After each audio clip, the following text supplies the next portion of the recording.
Video பார்த்தோன்னே தெரிஞ்சிருக்கும். யாராவது இந்த மாதிரி தியேட்டர் வாசலில் சொல்லியிருந்தாங்கன்னா அப்படியே பின்பக்கமாக செவரேறி குச்சி ஓடி இருக்கலாம். நிறைய பேர் படம் பாதியிலே எழுந்திரிச்சு போயிட்டாங்க. அவங்களுக்கு அந்த சுதந்திரம் இருந்தது. பட் அன்ஃபார்ச்சுனேட்லி இந்த மாதிரி ஒரு சம்பவத்துலேருந்து உங்களை காப்பாற்றுறதுக்கு என் உயிரை பணைய வைக்கிறது தானே நியாயம். அதனால் முழு படத்தையும் பார்த்து முடிச்சுட்டு தான் வந்தேன். என்னடா பெரிய ரவுடி கட்டான்னு நினைக்காதீங்க. படம் ஆரம்பித்த 20 நிமிஷத்தில் ஆரம்பித்த தலைவலி இன்னுமே நிற்கலை. கிட்டத்தட்ட டைம் இப்போ வந்து 6 மணி. நான் படம் பார்த்து முடிக்கும் போது 12:30 மணி. என்னடா இவ்வளோ நேரம் ஏன்டா ரிவ்யூ சொல்லலைன்னு கேட்டிங்கன்னா, அந்த ஒத்த தலைவலியில் என்னால் கண்ணியே திறக்க முடியாத அளவுக்கு இருந்தது. ஒரு 3-3.5 மணி நேரம் மாத்திரையை போட்டு தூங்குற அளவுக்கு இந்த படம் என்னை வச்சு செஞ்சிருச்சு. அப்படி என்ன படம் தானே கேட்குறீங்க? நம்ம மெகா ஸ்டாரோட மகன், அது ஏதோ டைட்டில் போட்டாங்களே, மெகா ஸ்டார் நம்ம ராம் சரண் அவர்கள் நடிப்பில் வெளிவந்த பெட்டி. சாமி என்னால் முடியல சாமி. வழக்கமாக நம்ம எப்படியும் ஆரம்பிக்கணுன்ற மாதிரி தான் ஆரம்பிக்கணும்னு நினச்சேன். பட் என்னால் முடியல. பட் ஸ்டில் வணக்கம் மக்களே, உங்களை சந்தித்ததில் பெருமகிழ்ச்சி. நான் படம் பார்த்ததில் எனக்கு மகிழ்ச்சி இல்லை. ஸோ பெட்டி, இந்த படத்தோட ஒன்லைன் என்ன, பிளாட் என்னன்னு பார்த்தீங்க அப்படின்னா ரொம்ப சூப்பரான பிளாட். அதில் மாற்று கருத்தே கிடையாது. ஒரு மலையடிவாரத்தில் ஒரு 1800 பேர் இருக்காங்க, அந்த குடும்பம் எல்லாம் சேர்த்து. பட் அந்த கிராமத்துக்கு ஊருக்கு ஒரு பேரே கிடையாது. ஏன்னா அது கவர்மெண்ட் ஹிஸ்ட்ரியிலே இருக்காது. கிட்டத்தட்ட அத்திப்பட்டி எப்படி அழிக்கப்பட்டுச்சோ இந்த ஊர் வந்து அடையாளத்து படமே படலை. அப்படி இருக்கிற ஒரு ஊர். அந்த ஊருக்குள்ள இருக்கிற ஒருத்தன் வந்து விளையாட்டுல ரொம்ப சூரனா இருக்கான். அதுல முதல் விளையாட்டு என்னன்னு கேட்டீங்கன்னா கிரிக்கெட். அவன் விளையாடுற ஷாட்டெல்லாம் இன்னுமே நம்ம ஜென்ரேஷன் கற்றுக்கணும்னா ஒரு 30-40 வருஷம் தேவைப்படும். அப்படிப்பட்ட ஷாட்டெல்லாம் அடிக்கிறான். எப்படி வந்து அதை கணிச்சு ஆடுறதுனே தெரியாத அளவுக்கு ஒரு பிளேயர்னு வச்சுப்போம். அந்த கிரிக்கெட்னால அவனுக்கு ஒரு அவமானம் ஏற்படுது. அதுக்கப்புறம் வேற ஒரு விளையாட்டுல அவன் கவனத்தை திருப்புறான். ஏன் திருப்புறான்னா, அந்த கிரிக்கெட்டுக்கு அப்புறம் அவன் வாழ்க்கையில் ஒரு சில விஷயங்கள் நடக்குது. அவனுக்குன்னு ஒரு அடையாளம் வேணும், அவன் ஊருக்கு ஒரு அடையாளம் வேணும்னு நினைக்கிறான். அது விளையாட்டை வந்து ஒரு பாயிண்டா வச்சு கொண்டு போகணும்னு நினைக்கிறான். அதுக்கு சிவானா கிட்ட போய் குஸ்தி கத்துக்கிறான். குஸ்தி கத்துக்கிட்டு அதுக்கு நேஷனல் லெவல் வரைக்கும் போகும்போது அங்க ஒரு தடங்கள் ஏற்படுது. மறுபடியும் அவன் திருப்பியும் பின்னடிக்கப்பட்டு அந்த ஊருக்கு ஒரு அடையாளம் வராமல் அந்த ஊருக்குள்ள வரமாட்டேன்ற ஒரு முடிவோட இருக்கான். அந்த சமயத்துல மறுபடியும் ஒரு இக்கட்டான சூழ்நிலை, வேற ஒரு முடிவு, வேற ஒரு ஸ்போர்ட்டை தேர்ந்தெடுக்கிறான். அந்த ஸ்போர்ட் அவனுக்கு அடையாளத்தை வாங்கி கொடுக்குது. ஆனா அந்த ஊருக்கு ஒரு விடிவு காலமா வந்ததா இல்லையா அப்படின்றதுதான் கதை. இந்த படம் ஆரம்பிக்கிறப்போ ஒலிம்பிக்ல 2016 இந்தியா வந்து எவ்வளவு மோசமா செயல்பட்டு இருக்கு அப்படின்ற ஒரு பாயிண்டோட இந்த படம் ஆரம்பிக்குது. அதுல ஒரு அங்கமா இருக்கிற ஒருத்தர் அந்த ஊர் கிராமங்கள்ல டிராவல் பண்ணும்போது தான் இந்த ஊரை பார்க்குறாரு, விஜயநகரம் அப்படின்ற ஒரு ஊரை. அதுக்கு ஊர்ல வந்து அவ்வளோ பேர் வந்து ஸ்போர்ட்ஸ்காண்டி வந்து படப்படையா கிளம்பி கூட்டமா வராங்க. ஒவ்வொருத்தருக்கும் ஒவ்வொரு ஸ்போர்ட் இருக்கு. ஆனா எல்லாருக்கும் பிடித்த வீரர்னு வரும்போது பெட்டி அப்படின்னு சொல்றாங்க. அதுக்கப்புறம் தான் இந்த கதையை ஆரம்பிக்குது. ஸோ இந்த படம் வந்து ஒரு பீரியாடிக் ஸ்போர்ட்ஸ் டிராமா. அதுதான் இந்த படத்தோட ஜேர்னர். அப்போ இவங்க என்ன பண்ணணும்னா பீரியாடிக், ஆமா 1980களுக்கு அப்புறம் 90-94 இந்த சூழ்நிலையில நடக்கிற ஒரு படம். அந்த பீரியாடுக்கு எவ்வளவு தூரத்துக்கு அவங்க வந்து ஒரிஜினலா இருக்கணும்ன்றதுக்கு ஜஸ்டிஃபைடா பண்ணியிருக்காங்க. ஸோ அந்த ஆர்ட் ஒர்க்ஸ் எல்லாம் ஓகே. நடிப்புன்னு வரும்போது நம்ம ராம் சரண் வந்து கெரியர் பெஸ்ட்னு சொல்லலாம். One of the career best performance. ஏன்னா 3 விதமான ஸ்போர்ட், 3 விதமான உடல் டிரான்ஸ்ஃபார்மேஷன் வேணும். அந்த லுக்கா இருக்கட்டும், பாடி லாங்குவேஜா இருக்கட்டும், எமோஷன்ஸோட கனெக்ட் பண்ற விதமா இருக்கட்டும், பிரமாதப்படுத்தியிருக்காரு. அதுலயுமே ஒரு சில ஃபிளாஸ் எனக்கு பிடிக்கலனாலும் பட் ஒரு career best performance, one of the career best performance அப்படின்னா மிக இல்லை, சூப்பரா பண்ணியிருந்தாரு. அதை தாண்டி மற்ற கதாபாத்திரங்கள்ல ஜெகபதி பாபு படத்தோட ஆரம்பத்துல இருந்து கொஞ்ச நேரமே வரக்கூடிய ஒரு கேரக்டராகவே இருந்தாலும் அவரோட நடிப்பு பிரமாதப்படுத்தியிருக்காங்க. அதே மாதிரி இந்த படத்துல வர மற்ற கதாபாத்திரங்களுமே ரொம்ப சிறப்பா இருந்தது, ஒரு கேரக்டர் தவிர. அது என்ன கேரக்டர்ன்றத அப்புறம் சொல்றேன். அதுக்கடுத்து இந்த படத்தோட இசை, ஏஆர் ரஹ்மான் அவர்களின் பாடல்கள் கேட்க முடியல. ஆனா பின்னணி இசை பலமான ஒரு பாராட்டுக்குரியது. ஏன்னா நிறைய இடங்கள்ல அந்த சீனோட எமோஷனை கரெக்டா கன்வே பண்றதுல பர்ஃபார்மன்ஸ் எந்த அளவுக்கு உத்வேகமா இருந்ததோ இசையும் அதே அளவுக்கு உத்வேகத்தை கொடுத்தது. அதனாலதான் அந்த படம் வந்து ஒரு சில காட்சிகள் இந்த டார்ச்சரையும் தாண்டி அந்த காட்சி நம்ம மனசை பதிஞ்சது. அதுக்கு முக்கிய காரணம் இசை, பின்னணி இசை சிறப்பா இருந்தது. ஸோ எனக்கு இந்த படத்துல பிடிச்சது இதுதான். இந்த படம் ஏன் 3 வருஷம் டார்ச்சர், 3 மணி நேரம் டார்ச்சர் அப்படின்னு சொல்றேன்னா, ஒரு கதையை சிம்பிளிஃபையா பண்ணாம அது எவ்வளவு தூரத்துக்கு போட்டு அப்படியே ஒரு இடியாப்பு சிக்கலோட மோசமா ஆக்கணும் அப்படின்றத இவங்க கிட்ட தான் கத்துக்கணும். முதல்ல நான் சொன்னல, இந்த கேரக்டர் வந்து எனக்கு ஒரு கேரக்டர் பிடிக்கல அப்படின்னு, அது ஹீரோயின் கேரக்டர். அந்த ஹீரோயின் கேரக்டரை ஹீரோயினாவே காட்டாம அந்த ஹீரோயினுக்குரிய ஒரு கெப்பாசிட்டி இருக்குல்ல, அதாவது ஹீரோயின் நம்ம சொல்றோம்னா அந்த ஹீரோக்கு நிகரான கேரக்டர் தான் ஹீரோயின். அஃப்கோர்ஸ் நிறைய படங்கள்ல, அது தமிழ், தெலுங்கு, கன்னடா, மலையாளம், ஹிந்தி எவ்வளோ மொழிகள் எடுத்துக்கிட்டாலும் நிறைய படங்கள்ல நிறைய நேரங்கள்ல அது ஈக்குவலா இருக்கிறது கிடையாது. பட் அதையும் தாண்டி அந்த கேரக்டருக்கான வேல்யூ என்ன இருக்குன்றத ஒரு கோட்பாடு இருக்குல்ல, அதை மற்ற படங்களை கடைபிடிப்பாங்க. ஆனா யூஸ்வலா தெலுங்கு சினிமால இந்த கதாபாத்திரம், இந்த ஹீரோயின் கதாபாத்திரம் எப்படி பயன்படுத்தப்படும்னா, இப்ப எப்படி ஐட்டம் சாங்ல வந்து ஹீரோயின் யூஸ் பண்றாங்களோ அது வந்து ஒரு நார்மல் ஹீரோயின் சொல்றான். அந்த படத்தோட ஹீரோயின் வர மாட்டாங்க, வேற ஒரு ஹீரோயின் அதுக்குன்னு வருவாங்களோ அந்த மாதிரி தான் இவங்க ஹீரோயினவே மெயின்டைன் பண்ணுவாங்க. படத்துல கிளாமருக்கு தேவையான இடத்துல வர்றது, பாடலுக்கு தேவையான இடத்துல வர்றது, ஹீரோ எப்பயாவது டென்ஷன் ஆனா அவரை வந்து சமரசம் பண்றது, இந்த மாதிரி இடத்துக்கு மட்டும்தான் அந்த ஹீரோயினை பயன்படுத்திடுவாங்க. இந்த படத்துலையும் கிட்டத்தட்ட அது மாதிரி தான்.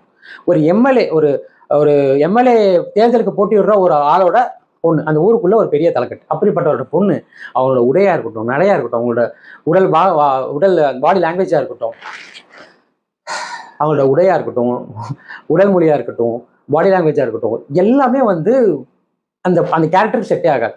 அதையும் தாண்டி நம்ம ஹீரோ அப்ரோச் பண்ற விதம், அவங்கள பார்க்குற விதம்லாம் இருக்கு பாருங்க. நம்ம ஊர்ல பொறுக்கி பசங்களை விட மோசமா பார்ப்பார். அவரோட பார்வை, அந்த டயலாக்லாம் எவன் எழுதுனான்னு தெரியல. சீரியஸா கேமரா ஃபோக்கஸ்டு, டயலாக் இதெல்லாம் வக்கரத்திலையும் வக்கரமா இருந்தது. ஒரு விட்டு படம் ஈக்குவலா அதுதான். அதாவது ஒரு குடும்பத்தோட கூட்டிட்டு போய் பார்த்தாங்கன்னா அந்த பொண்ணையும் காதையும் கண்ணையும் முடிக்கிற மாதிரி தான் இருக்கும். இதெல்லாம் வந்துட்டு முன்னோக்கம் கிடையாது. இதெல்லாம் ஒரு முன்னோட்டம், அதாவது தொலைநோக்கு பார்வையில பாருங்கன்ற அர்த்தமா கிடையாது. இது வந்து ஒரு பொண்ணை எவ்வளவு விரசமா காட்ட முடியுமோ, எவ்வளவு கிளாமரா, எவ்வளவு கேவலமான ஒரு அப்பீல காட்ட முடியுமோ அந்த மாதிரி பண்ணிட்டீங்க, அவ்வளவுதான். ஸோ அந்த கேரக்டருக்குமே வந்து ஜான்வி வந்து செட் ஆகல. அந்த கேரக்டரே தேவையில்லை ஆப்வியஸ்லி. அந்த மாதிரி தான் எனக்கு அந்த கேரக்டர் இருந்தது. ரெண்டாவது, இந்த ஹீரோவோட கேரக்டர் ஃபிளாஸ் சொல்லும்போது இதுதான். அதாவது ராம்சரண் மாதிரி ஒரு ஹீரோ, ஒரு பீரியாடிக் ஸ்போர்ட்ஸ் ட்ராமான்றது ஒரு மோட்டிவேஷனால இன்ஸ்பிரேஷனலா இருக்கக்கூடிய படம். அந்த படத்துல இந்த மாதிரி ஒரு கேரக்டர் தேவையா? இந்த மாதிரி ஒரு சீன் தேவையா? இது நம்ம எழுதுனா நம்ம பாக்குற யங்ஸ்டர்ஸ்க்கு இது எவ்வளவு தூரத்துக்கு போய் உள்ள பதியும் அப்படின்ற ஒரு பேசிக் காமன் சென்ஸ் இருக்காது. இவ்வளவு பெரிய இடத்துல இருக்கிற ஒரு ஹீரோ, இவ்வளவு சக்சஸ் பார்த்த ஹீரோ, ஒரு பாரம்பரியமான ஃபேமிலியில வந்த ஹீரோ, அவர் ஃபேமிலியை வந்து பாக்குறப்போ இந்த இடத்துல அந்த காட்சி அவங்களுக்கு முகம் சுளிக்கிற மாதிரி இருக்காதுன்னு தோணாதான். ஹீரோ பண்ண முடியாதுன்னு சொன்னாலோ அந்த ஹீரோயின் கேட்கறப்ப கூட, சார் என்னை இவ்வளவு கேவலமா காட்டாதீங்க, இது எப்பேற்பட்ட படம், இந்த மாதிரி படத்துல இந்த மாதிரி ஏன் காட்டணும் அப்படின்னு கேள்வி கேட்டிருந்தாலும் அந்த சீனே இருந்திருக்காரு. எனக்கு என்ன புரியலன்னா, இது ரெண்டு பேருக்குமே தோணல. ஏன் கொஞ்சம் ஒரு பேசிக் காமன் சென்ஸ் கூடவா நீங்க நடந்துக்க மாட்டீங்க? இப்பேற்பட்ட படத்துல இப்பேற்பட்ட ஒரு காட்சி, அதாவது இலை விருந்துல எல்லாத்தையும் வச்சுட்டு கடைசியில கொண்டு வந்து ஒரு அசிங்கத்தை வைக்கிற மாதிரி தான் அந்த காட்சி அமைப்பே இருந்து எனக்கு அதுவும் பிடிக்கல. மூணாவது, இந்த படத்தோட ரைட்டிங். ஒண்ணு, நீங்க ஒரு மலைவாழ் மக்களோட வாழ்வியல் எவ்வளவு கஷ்டமா இருக்குன்றத கையில் எடுத்திருக்கணும். இல்லையா, ஒரு அடிமட்டத்துல இருக்கிற ஒருத்தன் ஸ்போர்ட்ஸ்னால எவ்வளவு தூரத்துக்கு முன்னேறான்றதை காட்டியிருக்கணும். நீங்க ரெண்டுத்தையும் பிளெண்ட் பண்ண முயற்சி பண்ணிருக்கீங்க, தப்பு இல்லை. அதை கதாபாத்திரமா மற்றவங்க நடிக்கிறதும் தப்பு இல்லை. அதை கதை அம்சத்தோட திரைக்கதையா நீங்க எழுதும் போது அதை படம் பார்க்க ஆரம்பிக்கிற அந்த முதல் காட்சியில இருந்து நம்மளுக்குள்ள இம்பாக்ட் கொடுக்குற அளவுக்கு எமோஷனலா கனெக்ட் ஆகும். இங்க பிரச்சனை என்னன்னா, ஏதோ ஒரு விதத்துல எமோஷனலா கனெக்ட் ஆகிறப்போ ஒரு பாட்டு வந்துடும், இல்ல தேவையில்லாத லவ் ரொமான்ஸ் காட்சி வந்துடும், நடுவில் ஒரு ஐட்டம் சாங் வரும். அது அந்த படத்தை எந்த விதத்துலையும் இம்பாக்ட் ஆகாதான்றத பேசிக்கா உங்களுக்கு தோணவே தோணாது. அது அறிவு வேணாம். அது அந்த இடத்தோட அந்த கோர் பிளாட்டை உடைக்குதேன்ற அறிவு வேணாம். எனக்கு அந்த படம் அப்படிதான் பண்ணிச்சு. கிட்டத்தட்ட 3 மணி நேரம் 10 நிமிஷம், அறவே கூடாத ஒரு விஷயம். ஒரு படம் பார்க்க வரவனுக்கு அதிகபட்சமா 2ல இருந்து 2.5 மணி நேரம் தான் அந்த படம் பார்க்கக்கூடிய பொறுமையே இருக்கும்.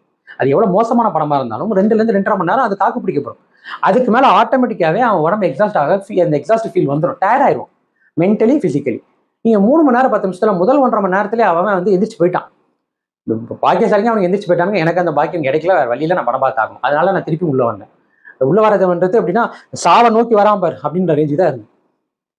ஒரு அனாவசியமான ஒரு 1.5 மணி நேரம் பிளாட் இழுத்து இன்டர்வல் கிட்ட தான் வந்து அவன் கதைக்குள்ளே வரான். ஓகே, இதுதான் பிளாட் அப்படின்னு.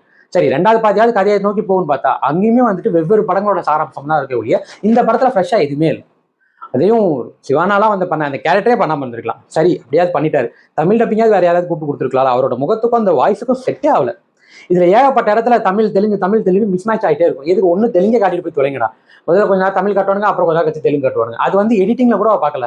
இந்த மாதிரி ஏகப்பட்ட கோர் வேல்யூ அந்த படத்தோட சாராம்சத்திலே போட்டு ஒன்று எடுத்துட்டானுங்க. எடிட்டிங்கா இருக்கட்டும், ஸ்கிரீன் பிளேவா இருக்கட்டும், பர்ஃபார்மன்ஸே சில இடங்கள்ல நம்மளுக்கு வந்து ஒரு அப்பா சாமி போதுண்டா அப்படின்ற மாதிரி இருக்கும். இந்த படத்துல பெட்டின்ற கேரக்டர் வந்து ரொம்ப சாதாரணமானவன். அவன் அந்த சாதாரண நிலையில இருந்து எப்படி அசாதாரண சூழ்நிலையில போய் அவன் வெற்றி அடையறான்றதான் கதை.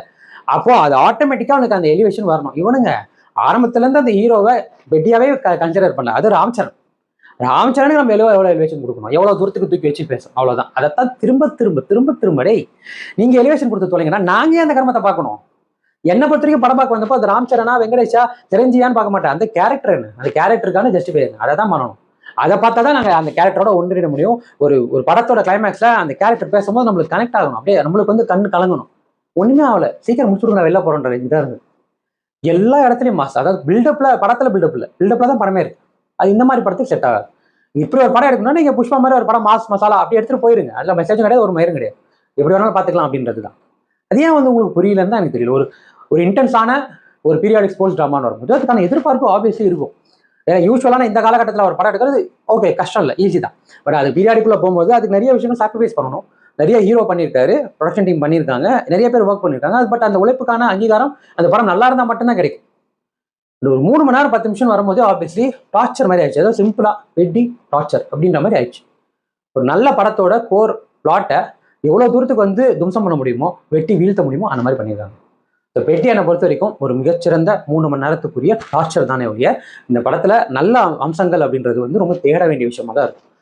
என்னை பொறுத்த வரைக்கும் இந்த படத்துக்கு நீங்க போகணுமா அப்படின்னு கேட்டீங்கன்னா, ராம் சரணோட ஃபேனா இருந்தா போங்க, அதுவும் உங்களோட ஓன் ரிஸ்க்ல. மற்றபடி ஓடிடியில் வந்ததுக்கு அப்புறம் பார்த்தாலே உங்களுக்கு இந்த படம் ஓகேவா இருக்கும். ஏன்னா இது தியேட்டர் மெட்டீரியலும் கிடையாது, தியேட்டர்ல போய் உங்க பொறுமையை சோதிக்கிற அளவுக்கு அந்த படம் வர்த்தும் கிடையாது. ஸோ ஓவராலா எனக்கு பெட்டி எந்த அளவுக்கு ஒரு என் பொறுமையை சோதிச்ச படமான்னு பார்த்தீங்கன்னா 100க்கு வந்து ஒரு 25 கொடுப்பேன். அந்த 25ல 15 மார்க்ஸ் ராம் சரணுக்கும் 10 மார்க்ஸ் ரஹ்மானுக்கும், அவ்வளோதான். அதை தாண்டி இந்த படத்துல பாராட்டுற அளவுக்கோ இல்லை மார்க் போடுற அளவுக்கோ ஒன்றுமே இல்லை. இது கேம் சேஞ்சரே பரவாயில்லன்னு என்னை யோசிக்க வச்ச ஒரு படம், அவ்வளோதான். ஸோ அவ்வளோதான் மக்களே, மீண்டும் அடுத்த நல்ல திருப்படம் நல்ல விமர்சனம் வர சந்திக்கிறேன். பாய் ஃப்ரம் விஜய் காதகா. இது நம்ம ஷோ நீங்களும் வந்து போச்சு.